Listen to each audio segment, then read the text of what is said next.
koma za Boni Kalindo zoti azititengera ku akuti kujeni kumademo kuti tizikaonetsa kukwiya kukhumudwa ndi ulamuliro wapita Mutharika mmene akuyendetsera potikomelela kudulitsa kwa katundu ndi kuwalanda anthu akugwira ntchito mboma kuachosera salale komanso kudula kwa katundu pansika. Zimenezozo ndi zimene Boni Kalindo amafuna, chifukwa Boni Kalindo amadziwa kuti boma la DPP ndi loyipa, apita Mutharika ndi woyipa, boma la DPP ndi loyipa, koma Boni Kalindo ndi azinzawo amatitengera dala kuwoyipawo.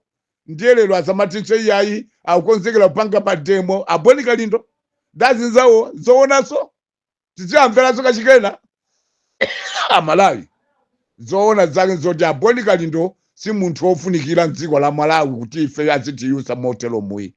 A Boni Kalindo akhale monga amene akukhaliramo, azikadyerera ku DPP ko. Ndiye ngati amana ndalama ku DPP kuti awapase, ndiye akufuna apezere njira yofuna kuti awapasire ndalamazo. Ndazinzawo azayelekeze kumtenga Malawi wina aliyense kuti Malawi azikavutika ku nsewu, kugendedwa miyala, kutemedwa zingwanje, iwowo akudyerera, iwowo akumwerera, iwowo mimba za ana awo zikuputa zikunenepa, koma iwowo akufuna Malawi wina akathandizire kufuna kudya bwino kwa iwowo a Boni Kalindo azinzawo. Sizoona zimezi. Ndi a Boni Kalindo ulendo uno palibe amene angakutsateni, chifukwa takutsatani mwationetsa uchitsiru mnthawi yokwana. Apa sitingakumvere nisho chilichonse chimene mungalankhule olo mutakomeze chotani. Inu mukhale mupange manoka tikuonereni ukadaulo wanu pofuna kulanditsa Malawi pa mavuto amene mwakampeleka mwadala ku boma la DPP. Ndiye mutilanditse iweyo Boni Kalindo paweka, osati Malawi sakulondoleni azikavutika soko pamene Malawi ali pa mavuto. Zopusa ifai wafune wapangira zopusawo, wafune so waseweretsawo, osati musewerese Malawi. Zopusa ifai upange ndazi nzako. Ulendo wa Bagili Muluziwo uyitanitsane, ulendo wa Tanyi wawo uyitanitsane, ulendo wa Lajo Mbangosho muyitanitsane, ulendo wa Pastor Shumba muyitanitsane, ndi ulendo wa azinzano amene timayina tako tosamveka bwinobwino topusa ti anthu tosafuna zomatijula zina chifukwa palibe utekera koti ife tingamatijule timayina ti anthu topusatu. Ife sindingakujoine niso musayelekeze kuntenga Malawi kuti azikagendedwa miyala, Malawi wanjala wa mavuto wosowa mtengo wogwira azikagendedwa miyala inumuka kuti tsamimba zanu. Palibe zimezozo zopusa zimezo zikapanga ndi makolo anu ndasiyemwali anu ndazikazi anu, osati mutenge Malawi wambayi. Malawi asakavutike chifukwa cha iweyo kukufuna mafuna abwino iweyo kuti uzikadiya iweyo kubomako. Sizoona zimezo. Zikoma kwambiri. Ndine Balano Habedi Sibeli asinguphoto bomola mangu kanjira. Zikoma.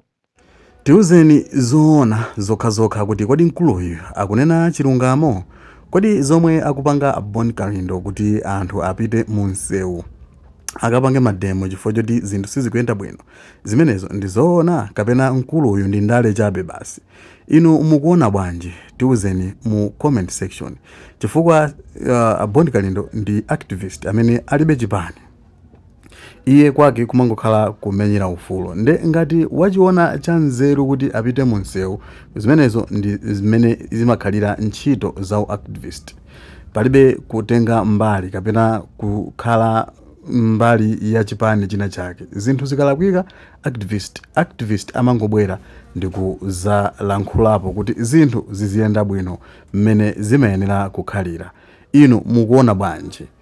Tiuzeni mu comment section mmene tanena kale kuti timve maganizo anu. Kwa amene mungotipeza kumene, tapangani subscribe to the page kapena kuti to the channel kuti zambiri zimene timaponya malo ano zisamakuphonyeni, komanso kupanga share ndi kupanga turn on notification bell kuti tikaponya video inu muzikhala oyambirira kuiona.